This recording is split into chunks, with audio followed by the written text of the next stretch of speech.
ओस चाटने से प्यास नहीं बुझती। इसी तरह बड़ा काम करने के लिए बड़ा प्रयास करना पड़ता है। सुंदर पिचाई और हम सब में यही फर्क है कि वो गूगल में काम करते हैं, हम गूगल पे काम करते हैं। क्या मतलब हुआ? यही फर्क है कि वो गूगल के लिए काम करते हैं और हम काम के लिए गूगल करते हैं। बात करेंगे सुंदर पिचाई की। नमस्कार, मैं Vivek Bindra, founder and CEO बड़ा बिजनेस.com। सुंदर पिचाई की 10 जून यानी कि अभी बस इसी हफ्ते सुंदर पिचाई का जन्मदिन है। हमारे साथ ट्विटर पे ज्वाइन करिएगा। 10 जून 1972 को उनका जन्म हुआ चेन्नई के अंदर एक गरीब परिवार में। उनके पिता रघुनाथ वो जूनियर इलेक्ट्रिकल इंजीनियर थे। 2 रूम के मकान में रहते थे, उसमें से पूरा खानदान 1 रूम में और 1 रूम किराए पे दिया हुआ था। पैसे की इतनी तंगी हुआ करती थी। आईआईटी खड़गपुर के पढ़े हुए, स्कॉलरशिप से स्टैनफोर्ड गए थे बाद में। आईआईटी खड़गपुर के बाद उनको पूरी स्कॉलरशिप मिली थी।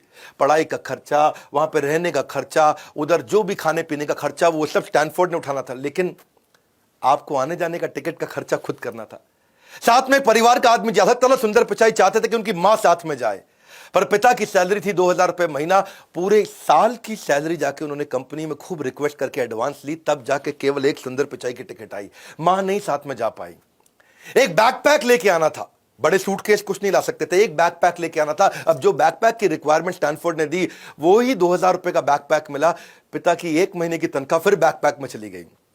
आप सोचो, पूरे साल की तनख्वाह पे एक फ्लाइट की टिकट आई। सुंदर पिचाई के पापा ने 1 साल की सैलरी बेचकर प्लेन का एक टिकट खरीदा था, और आज 1 साल की सैलरी में सुंदर पिचाई कहीं प्लेन खरीद सकते हैं।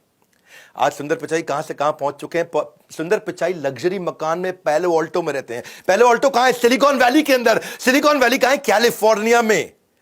वो यूएसए का सबसे ज्यादा समृद्ध स्टेट माना जाता है। उनकी पर्सनल नेटवर्थ था $600 मिलियन है। अपॉर्चुनिटीज अपने आप नहीं होती हैं, opportunities don't happen, you create them, ऐसा कहना सुंदर पिचाई का।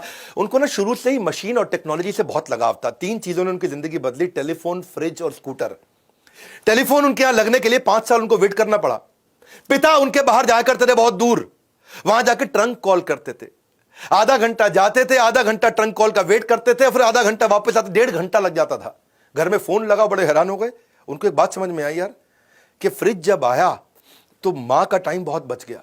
मां पहले फल सब्जी लेके आती थी, फिर नाश्ता बनाती थी। मां फिर फल सब्जी लेके आती थी, किचन साफ करके फिर खाना बनाती थी। मां फल सब्जी लेकर के आती थी, किचन साफ करती थी, रात का खाना बनाती थी, पूरा दिन निकल जाता था। जब फ्रिज आया तो मां बच्चों को टाइम दे पाई। जब घर में स्कूटर आया तो पिता बच्चों को टाइम दे पाए। तो उनको एक बात समझ में आ गई कि भैया मशीन से ना टाइम बच जाता है, टेक्नोलॉजी से टाइम बचता है। एक बार उन्होंने घर की लैंडलाइन भी खोल दी। इतना फैसिनेट हो गए टेक्नोलॉजी से कि लैंडलाइन खोल दी। बाद में बंद नहीं कर पाए लैंडलाइन को।